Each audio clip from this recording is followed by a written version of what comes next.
Hi hello namaste very good morning. నేను మీ Surender. Welcome to morning news.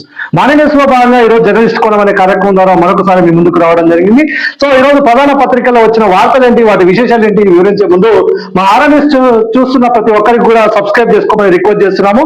అదేవిధంగా మా వీడియోని లైక్ చేయండి, షేర్ చేయండి. ఈ వీడియో పూర్తిగా చూసే ప్రయత్నం అయితే చేయండి.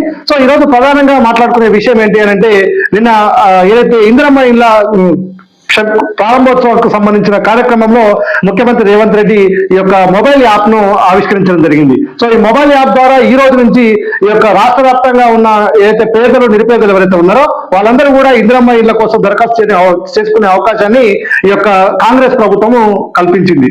సో ఈ యొక్క అవకాశాన్ని ప్రతి ఒక్కరు కూడా వినియోగించుకోవచ్చు. ఎవరైతే ఇల్లు లేని వాళ్ళు ఎవరైతే ఉంటారో, జాగా ఉండి ఇల్లు లేని వాళ్ళు, జాగా లేకుండా ఇల్లు లేని వాళ్ళు ఎవరైతే ఉన్నారో వాళ్ళందరూ కూడా ఈ యొక్క ఇందిరమ్మ ఇల్లు కోసం దరఖాస్తు చేసుకోవచ్చు. అయితే ఇందులో మరి ముఖ్యంగా ఈసారి ఏంటి అని అంటే, తొలి విడతగా ఎవరైతే ఇల్లు లేని వాళ్ళు, ఎవరైతే నిరుపేదలు ఎవరైతే ఉన్నారో ఎస్సీ ఎస్టీలు, అదేవిధంగా వికలాంగులు కావచ్చు, ట్రాన్స్జెండర్లు కావచ్చు, వితంతు మహిళలు ఎవరైతే ఉన్నారో ఈ యొక్క ఒంటరి మహిళలకు వీళ్ళకి మాత్రమే తొలి ప్రాధాన్యతగా ఇస్తామని చెప్పేసి కూడా నిన్న ముఖ్యమంత్రి రేవంత్ రెడ్డి మాట్లాడుతూ చెప్పడం జరిగింది.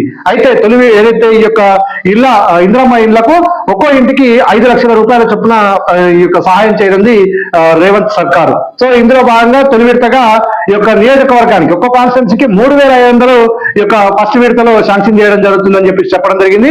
అదేవిధంగా ఈ యొక్క ఏడాదిలో దాదాపు 4.5 లక్షల ఇళ్లను ఇప్పుడు ప్రభుత్వము శాంక్షన్ చేస్తూ పరిపాలన అనుమతులు ఇవ్వడం జరిగింది. సో ఇందుకు సంబంధించిన యాప్ అప్లికేషన్ అయితే, మొబైల్ యాప్లు అయితే నిన్న ముఖ్యమంత్రి రేవంత్ రెడ్డి బట్టి, అదేవిధంగా మంత్రులు పొంగులేటి శ్రీనివాసరెడ్డి, అదేవిధంగా జూపల్లి, వీళ్ళందరితో కలిసి కూడా నిన్న సచివాలయంలో ఇది ఏదైతే ప్రారంభోత్సవం చేయడం జరిగింది. సో ఈ రోజు నుంచి ఏదైతే శుక్రవారం నుంచి నేను చెప్పినట్టుగానే ఈ రోజు నుంచి కూడా ఈ యొక్క అప్లికేషన్ ద్వారా కూడా ప్రతి ఒక్కరు దరఖాస్తు తీసుకునే అవకాశం అయితే ఉంది.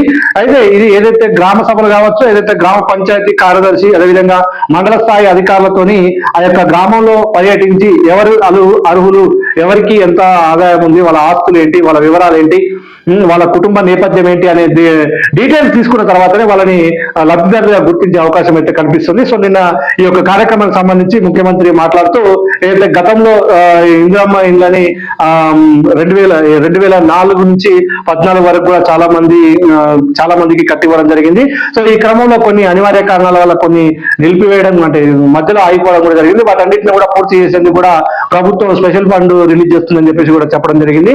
అదేవిధంగా ఈ యొక్క 10 ఏళ్ల పాటు బీఆర్ఎస్ ప్రభుత్వంలో ఎక్కడ కూడా ఇల్లు వచ్చిన దాఖలాలు అయితే లేవు. వాళ్ళు డబుల్ బెడ్రూమ్ అని చెప్పి ఏదో మాటలు చెప్పి మసిపూసి మారేడుగా చేసి తప్ప ఎవరికి కూడా పేదలకు ఇల్లు ఇవ్వలేదు. ఒక బీఆర్ఎస్ కార్యకర్తలకే ఈ యొక్క ఇళ్ళని శాంక్షన్ చేసుకున్నారో, అయితే దళారులు మధ్యలో ఎవరైతే పైరవీలు చేసినో వాళ్ళకి మాత్రమే వచ్చినాయి.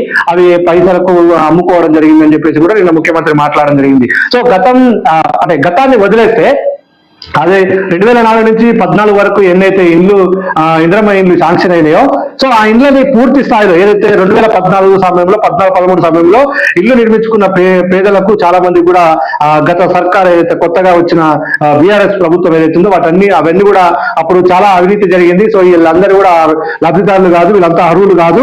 సో ఇవన్నీ కూడా మొత్తం ఒక చాలా పెద్ద స్కామ్ జరిగింది అని చెప్పి ఈ యొక్క అప్పుడు ఎవరైతే ఉత్తమ్ కుమార్ రెడ్డి ప్రస్తుతం మంత్రి ఎవరైతే ఉన్నారో అప్పుడు కూడా ఈ యొక్క గృహ నిర్మాణ శాఖ మంత్రి ఉన్న ఉత్తమ్ కుమార్ రెడ్డి మీద తీవ్ర ఆరోపణలు చేయడం జరిగింది. ప్రతి ఒక్కరిని కూడా జైల్లో పెడతాము, వీటన్నిటి లక్షల కోట్ల స్కామ్ జరిగింది, ఇలాంటి బయట పెడతామని చెప్పేసి కూడా 1000 కోట్ల స్కామ్ అని చెప్పి మాట్లాడిండు కేసీఆర్. అయితే అవన్నిటిని తొక్కిబట్టి ఒక స్కామ్ బయటికి రాలే, అలాగే పేదలకు డబ్బులు రాలే. సో అవన్నీ జరిగిపోయినాయి. కానీ ఇప్పుడు ఆ 10 ఏళ్ళు గడిచిన తర్వాత మళ్ళా కాంగ్రెస్ ప్రభుత్వం వచ్చింది కాబట్టి అప్పుడు ఎవరికైతే బిల్లులు రాలేదో, అప్పుడు ఎవరికైతే ఇల్లు మంజూరై ఆ మధ్యలో ఆగిపోయినాయో, లేదంటే అప్పు సప్పు చేసి కట్టుకున్న పేదలు అయితే ఎవరైతే ఉన్నారో వాళ్ళందరికీ కూడా తిరిగి బిల్లులు చెల్లిస్తే బాగుంటుంది అనేది కూడా కాంగ్రెస్ ప్రభుత్వానికి మా న్యూస్ తరఫున కూడా సూచన చేయడం జరుగుతుంది. సో మీరు ఏదైతే మధ్యలో ఆగిపోయిన ఇళ్లకు ఏదైతే మీరు పూర్తి చేస్తామని చెప్పి చెప్తున్నారో, అప్పుడు ఎవరికైతే బిల్లులు రాలేదో, మీరు కాంగ్రెస్ ప్రభుత్వం ఇచ్చిన బిల్లులతోనే అక్కడ వరకు ఆగిపోయింది. ఆ డేటా అంతా మీ దగ్గర ఉండి ఉంటుంది కాబట్టి ఖచ్చితంగా ప్రభుత్వం దగ్గర ఈ యొక్క వివరాలు తీసుకొని ఈ యొక్క అప్పుడు ఏదైతే సగం అదే ₹1,00,000 50,000 రావడము, 80,000కు 40,000 రావడము అట్లా జరిగింది కాబట్టి అవన్నిటిని కూడా పూర్తిగా శాంక్షన్ చేసే విధంగా చర్యలు తీసుకోవాలని చెప్పేసి కూడా ముఖ్యమంత్రి రేవంత్ రెడ్డి గారు కూడా సూచన చేయడం జరుగుతుంది. ఎవరైతే ఈ యొక్క నిజంగా ఇల్లు లేని వాళ్ళు ఎవరైతే ఉన్నారో వాళ్ళకు నిజంగా వాళ్ళని గుర్తించే ఏ యొక్క కాంగ్రెస్ వ్యక్తో లేకపోతే బీఆర్ఎస్ వ్యక్తో లేదంటే బీజేపీ వ్యక్తో అని చూడకుండా ఎవరు ఇల్లు లేకుండా అసలు ఈ జాగ లేకుండా ఉన్న ఎవరైతే నిరుపేదలు ఎవరైతే ఉన్నారో అటు బీదరికంలో వాళ్ళకి ఇవ్వాల్సిందిగా మేము రిక్వెస్ట్ చేయడం జరుగుతుంది. సో ఇది నిన్న ఇందిరమ్మ ఇళ్లకు సంబంధించిన అంశంలో ఆయన ఈ యొక్క మా ముఖ్యమంత్రి ఈ సందర్భంగానే కొన్ని కాంగ్రెస్ ప్రభుత్వంలో మేము ఇంత డెవలప్ చేస్తుంటే కనీసం మాకు సూచన చేయడానికి కానీ మాకు ఒక విజ్ఞప్తి చేయడానికి కానీ మాకు ఈ యొక్క ప్రతిపక్షాలు చేయడం లేదు. ఒక కక్షపూరితంగా కుట్రపూరితంగా వాటిని అభివృద్ధిని అడ్డుకునే దిశగా ముందుకెళ్తున్నాయి కానీ ఎవరు కూడా దీనికి ముందుగా వెళ్ళడం లేదు అని చెప్పేసి కూడా ముఖ్యమంత్రి చెప్పడం జరిగింది. ఈ యొక్క ప్రతిపక్ష నేత ఎవరైతే మాజీ సీఎం కేసీఆర్ ఉన్నారో ఇంతవరకు కూడా అసెంబ్లీకి వచ్చిన దాఖలాలు అయితే లేవు. ఏ రోజు కూడా ఆయన సూచనాప్రాయంగా ఒక అసెంబ్లీకి వచ్చి ఒక చర్చలో పాల్గొని గత 10 ఏళ్ళు మేము ఇట్లా చేసినాం, మీరు ఇట్లా చేస్తే బాగుంటది అనే ఒక మాట చెప్పడానికి కూడా రావట్లేదు. సో ఆయన ఇప్పటికైనా ఆయన ఈ 9వ తారీఖు జరగబోయే అసెంబ్లీ సమావేశాల కన్నా రావాలని చెప్పేసి కూడా ఆయన ఒక విజ్ఞప్తి అయితే చేయడం జరిగింది. సో నిజంగా ఎందుకు రేవంత్ రెడ్డి ముందు కేసీఆర్ నిలబడలేక ఈ అసెంబ్లీకి రావట్లేదా, లేదంటే కాంగ్రెస్ ప్రభుత్వంలో ఆయన అసెంబ్లీ రాదలుచుకోలేదా ఏంటి అనేది మాత్రము అది మనకు తెలియరావడం లేదు. సో ఏదైతే రేవంత్ అధ్యక్షతన ఈ యొక్క అసెంబ్లీ సమావేశాలు జరుగుతున్నాయో సో ఈ యొక్క దాంట్లో బీఆర్ఎస్ ఎమ్మెల్యేలు కావచ్చు, బీజేపీ ఎమ్మెల్యేలు కావచ్చు, ఈ యొక్క కేసీఆర్ కూడా అందరూ పాల్గొని ప్రభుత్వం ఏది మంచి చేస్తుంది, ఏది చెడు చేస్తుంది, ఎట్లా చేస్తే బాగుంటుంది అనేది కూడా ప్రతి ఒక్కరు కూడా చర్చలో పాల్గొంటే బాగుంటుంది అనేది కూడా ముఖ్యమంత్రి రేవంత్ రెడ్డి చెప్పినట్టుగా మాజీ సీఎం కేసీఆర్ కూడా మేము ఒక విజ్ఞప్తి చేస్తున్నాము. సో ఇది నిన్నటి జరిగిన సమావేశానికి సంబంధించి.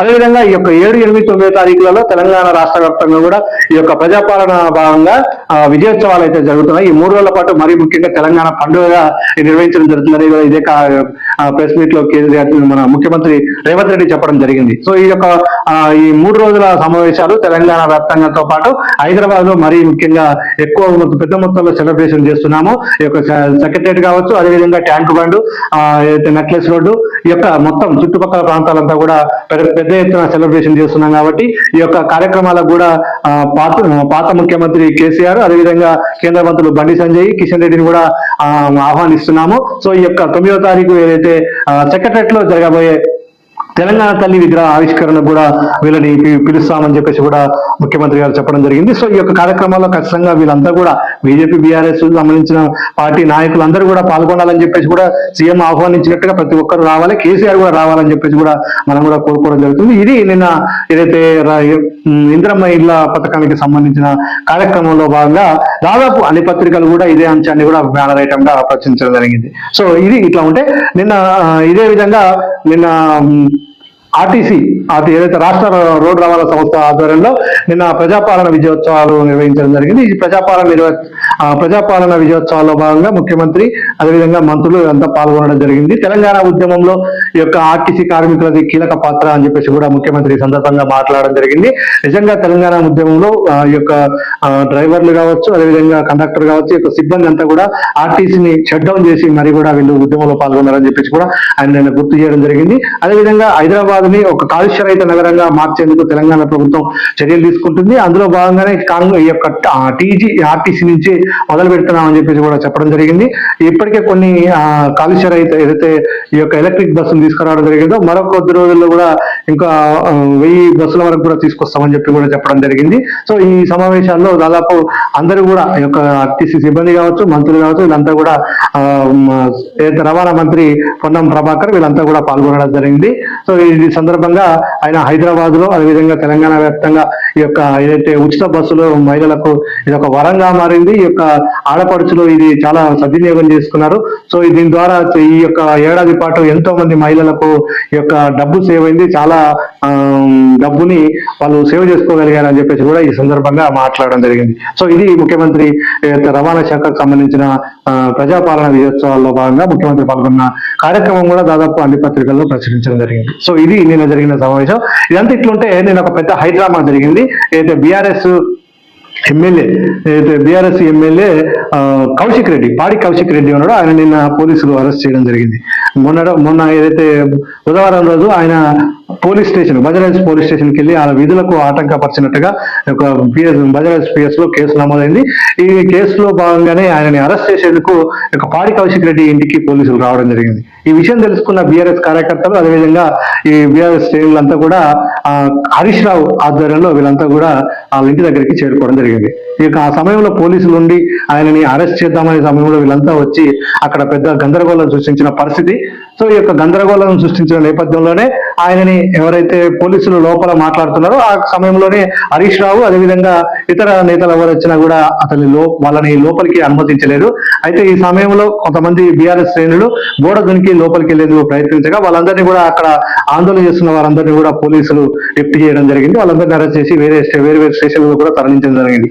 అందులో భాగంగానే ఈ ఎమ్మెల్యే మాజీ మంత్రి హరీష్ రావు కూడా ఏపీఎస్ లో పెట్టడం జరిగింది. అయితే ఈ తర్వాత ఆయనని అరెస్ట్ చేసి తీసుకెళ్లారు. ఎవరైతే పాడి కౌశిక్ రెడ్డిని వివిధ కేసుల్లో వివిధ సెక్షన్ల కింద ఆయన పైన కేసులు నమోదు చేసి ఆయన తీసుకెళ్లి పోలీస్ స్టేషన్ లో పెట్టడం జరిగింది. అయితే ఈ సందర్భంగా గచ్చిబౌలి పోలీస్ స్టేషన్ లో ఉన్న హరీష్ రావు ఆయన చుట్టూ కూడా ఈ మంత్రులు, మాజీ మంత్రులు అందరూ, మాజీ ఎమ్మెల్యేలు అందరూ కూడా ఆ గచ్చిబౌలి పోలీస్ స్టేషన్ వద్దకు చేరుకొని పెద్ద ఎత్తున ఆందోళన చేస్తారు. ఈ సమయంలో ఉద్రిక్తత నెలకొంది. ఈ పోలీసులు వీళ్ళందరినీ కూడా తరలి వాళ్ళని అక్కడి నుంచి లిఫ్ట్ చేయడంతో ఆ తర్వాత కవిత, ఎమ్మెల్సీ కవిత కూడా అక్కడికి చేరుకొని ఈ ప్రశ్నిస్తే కౌశిక్ రెడ్డి పైన కేసులు పెడతారా, అదేందని అడిగి వచ్చినందుకు హరీష్ రావుని లోపల చేస్తారా, ఇవంతా ఏంది, ఇది ఇందిరమ్మ పాలన లేకపోతే ఈ రాక్షస పాలన అని చెప్పేసి కూడా ఆమె తీవ్ర వ్యాఖ్యలు చేయడం జరిగింది. సో ఈ సందర్భంగానే వెంటనే హరీష్ రావుని విడుదల చేయాలి, అదేవిధంగా పాడి కౌశిక్ రెడ్డి కూడా విడుదల చేయాలని చెప్పేసి కూడా ఆమె డిమాండ్ చేయడం జరిగింది. సో అనంతరము హరీష్ రావుని విడుదల చేశారు. ఈ సందర్భంగా ఆయన తీవ్ర వ్యాఖ్యలు అయితే మీడియాతో మాట్లాడుతూ సంచలన వ్యాఖ్యలు అయితే చేయడం జరిగింది. ఇందిరమ్మ రాజ్యం తీసుకొస్తాన్న వీళ్ళు గతంలో జరిగిన ఏదైతే అప్పటి ఇందిరమ్మ రాజ్యంలో వచ్చిన ఒక పాలనని మళ్ళీ చూపించారని చెప్పేసి కూడా వాళ్ళు చెప్పడం జరిగింది. సో ఇది ఆయన హరీష్ రావు రేవంత్ రెడ్డి కావాలనే కుట్రలు చేస్తున్నాడు. ఏ శిక్షల కింద కేసులు నమోదు చేయాలి, ఎవరిని అరెస్ట్ చేయాలనేది కూడా పోలీసులకు గాంధీ భవన్ నుంచి డైరెక్షన్స్ వస్తున్నాయి. వీళ్ళు పోలీసులు అట్లా వాళ్ళకు గులాంగిరి చేయడం కరెక్ట్ కాదు. సో ఈ గతంలో మేము ఉన్నప్పుడు అలా చేయలేదు, కానీ ఇప్పుడు కూడా అది పద్ధతి కాదు. రేపు వీళ్ళు ఉంటారు, రేపు మేము వస్తే మళ్ళా మీ పరిస్థితులు మారిపోతాయి. సో అప్పటికి మీకు ఉద్యోగాలు రిస్క్ అవుతుంది. సో అలాంటి మీ గులాంగిరి చేయొద్దు అని చెప్పేసి కూడా ఆయన కొన్ని కామెంట్స్ అయితే చేయడం జరిగింది. అంటే గతంలో హరీష్ రావుని మాట్లాడదలుచుకున్నాము. గతంలో మీ మామగారు అయితే కేసీఆర్ ఆధ్వర్యంలో ఉన్న ప్రభుత్వంలో ఎలా ఉండే పాలన, ఇదే సీఎం రేవంత్ రెడ్డిని అసెంబ్లీకి సచివాలయం చూడడానికి వస్తే మీ పోలీసులు అనుమతించారు. ఆ రోజు ఎంపీగా, పార్లమెంట్ సభ్యుడిగా ఆయన సచివాలయం చూసే అర్హత లేదా ఆయనకి? ఆయన మెడలు పెట్టి బయటికి గెంటేసిన పోలీసులు ఈ రోజు మీరు మళ్ళా మేము గులాంగిరి చేస్తున్నారని మాట్లాడుతున్నారు. అదే పోలీసులు ఇప్పుడు ఆయనకి సెల్యూట్ కొడుతున్నారు కదా. అంటే మీరు చేసిందేమో మంచి పని, వీళ్ళు చేసేదేమో ఈ పని. గతంలో మీరు చేసిన అరాచకాలు కూడా మామూలుగా ఏం లేవు. ఇప్పుడు వీళ్ళదేం కరెక్ట్ అని అనడానికి లేదు, కానీ గతంలో మీ 10 ఏళ్ల పాలన కూడా పోలీసులతో దౌర్జన్యాలు, ప్రశ్నించిన వాళ్ళపైన కేసులు, యూట్యూబ్ ఛానళ్ల మీద, అదేవిధంగా మీడియా మీద అక్కసు వెళ్ళవెక్కిన వాళ్ళు వీళ్ళందరిపైన మీరు కుట్రలు చేసి, కేసులు నమోదు చేసి, జైల్లో పాలు చేసి, దాడులు చేసి మీరందరూ చేయించలేదా అవన్నీ? కేటీఆర్ గారు, హరీష్ రావు గారు, ఇది ఒక్కసారి మీరు ఆలోచన చేయండి. కాంగ్రెస్ ప్రభుత్వంలోనే ఇట్లా ఈ రాజ్యం నడుస్తుందా? మా రాజ్యంలో ఎలా ఉండే అని ఒక్కసారి మీరు ఆలోచన చేయండి. అప్పుడు అంతే ఉంది, ఇప్పుడు అంతే ఉంది. మీరేమో మీరేమో అట్లా చేయలేదు, వీళ్ళేమో ఏదో కావాలని అంతా ఒకటే. ఇప్పుడు మొత్తం దొంగలు కలిసి ఊర్లు పంచుకున్నట్టు ఆయన మీరు చేసి అలా వీళ్ళు చేస్తారు, రేపు మీరు చేస్తారు మళ్ళా. ఇంతేగాని ఈ పోలీసు వాళ్ళని కరెక్ట్ గా డ్యూటీ చేయించిన దాఖలాలు అప్పుడు లేవు, ఇప్పుడు లేవు.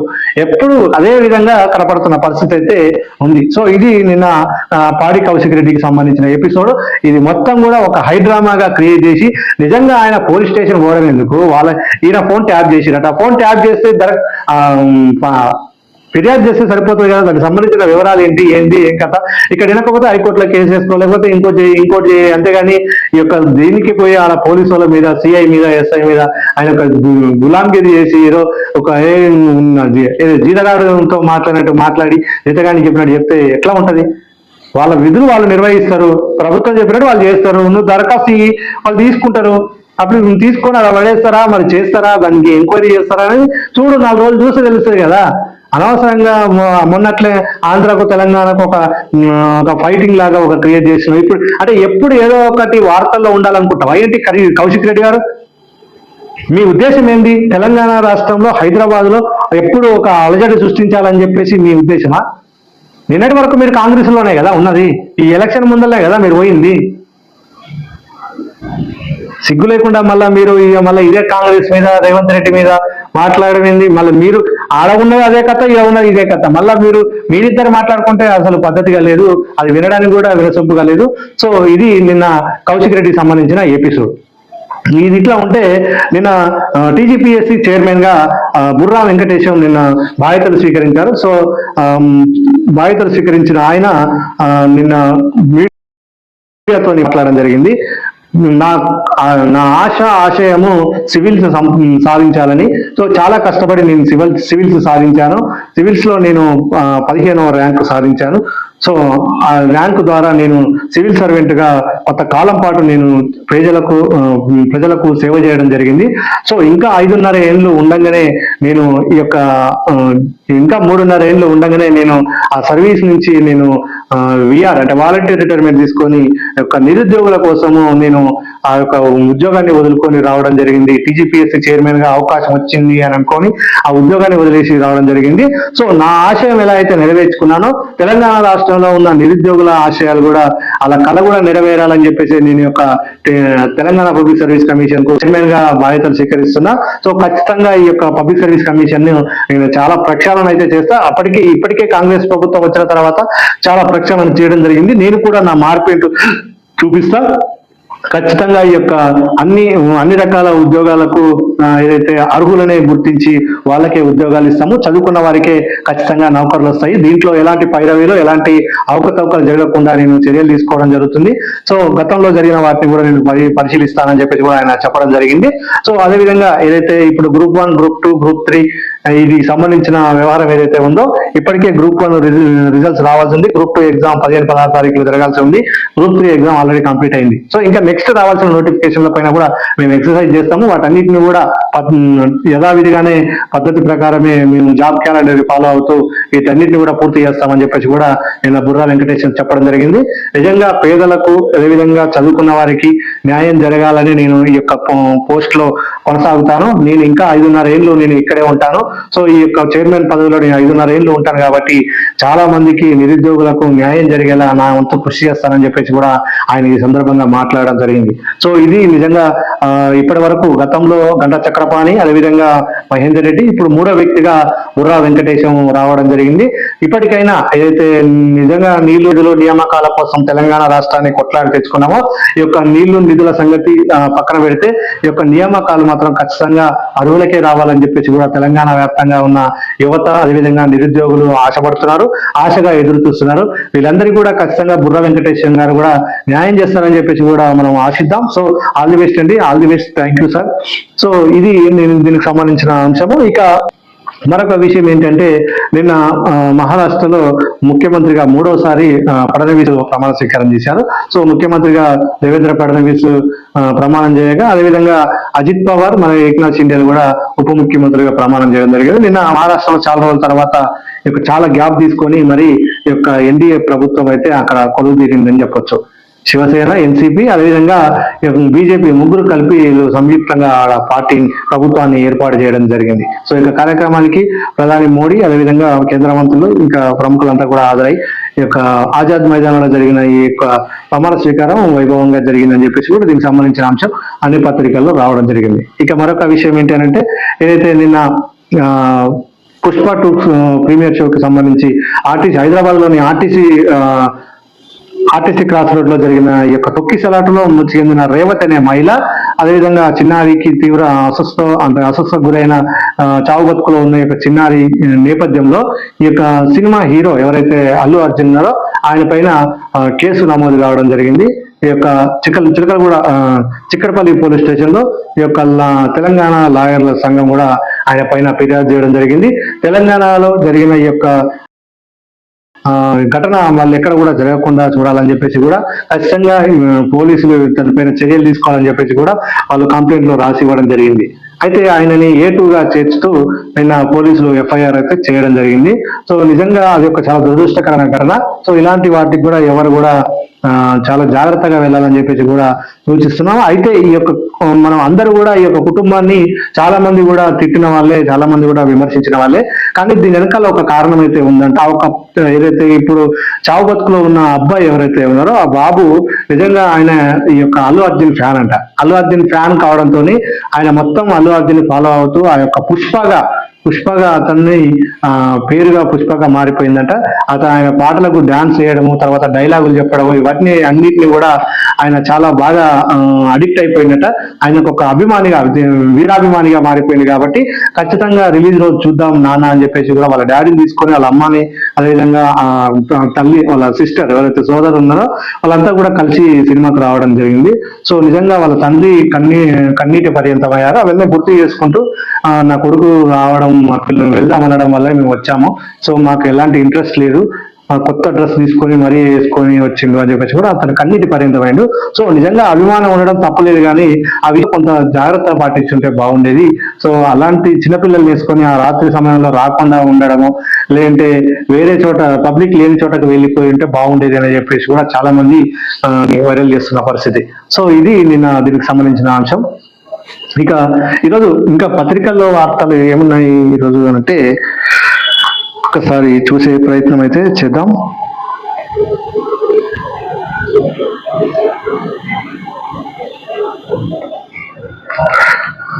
సో ఇంకో విషయం ఏంటంటే ఏకదమ్లా 2 డిగ్రీలు అంటూ మన ఆరా పత్రికలో ఒక వార్త అయితే రాసినాం. కీలక సంస్కరణలకు UGC శ్రీకారం.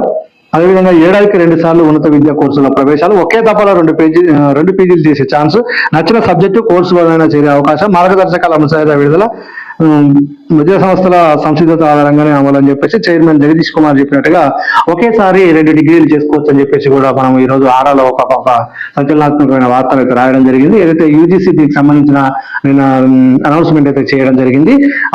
నచ్చిన సబ్జెక్టు లేదంటే కోర్సుని రెండింటిని ఒకేసారి పూర్తి చేసే అవకాశం కూడా ఈ యొక్క UGC కల్పించడం జరుగుతుంది. సో దీనికి సంబంధించిన వార్త కూడా మనము ప్రచురించడం జరిగింది. ఇంకా మరొక విషయం ఏంటంటే నిన్న నింగిలోకి ఈ PSLV C-59 ఒక వాహన నౌక నిన్న విజయవంతంగా నింగిలోకి తీసుకెళ్ళింది. సో ఈ యొక్క ఏదైతే ప్రోబా 3 యొక్క ఉపగ్రహము ఈ నిర్ణీత కక్షలోకి తీసుకెళ్ళిందని చెప్పేసి కూడా మనము వార్త ప్రచురించడం జరిగింది. ఈ యొక్క సక్సెస్ ఏదైతే ప్రయోగం సక్సెస్ అయినందుకు సైంటిస్టులకు ఇస్రో చైర్మన్ సోమనాథ్ అభినందనలు తెలియజేయడం జరిగింది. సో ఇది దీనికి సంబంధించిన అంశము. ఇక మరొక విషయం ఏంటంటే ఈ అమెరికాలో నిన్న భారీ భూకంపం అయితే సంభవించింది. సో ఈ యొక్క భారీ భూకంపంతో అగ్రరాజ్యము గజగజ వణికిపోయింది. కాలిఫోర్నియాలో భారీ భూకంపం సంభవించినట్టు తెలుస్తుంది. అయితే భయంతో పరుగులు తీశారు ఇంట్లో నుంచి జనం అంతా కూడా. ఈ యొక్క వణికిపోయిన బిల్డింగ్లు అన్ని కూడా దాదాపు వణికిపోయిన పరిస్థితి అయితే ఉంది. రిక్టర్ స్కేల్ పైన ఇది 7.0గా నమోదు కావడం జరిగింది. దీనికి సునామీ హెచ్చరికలు కూడా జారీ చేసింది అక్కడి ప్రభుత్వం. సో నిజంగా మన తెలుగు రాష్ట్రాల్లో కూడా స్వల్ప భూ ప్రకంపనలు అయితే చోటు చేసుకున్నాయి. సో ఇప్పుడు నిన్న అగ్రరాజ్యం అమెరికాలో కూడా ఇదే పరిస్థితి అయితే నెలకొన్నది. సో దీనికి సంబంధించిన అంశం అయితే ఇది. ఇక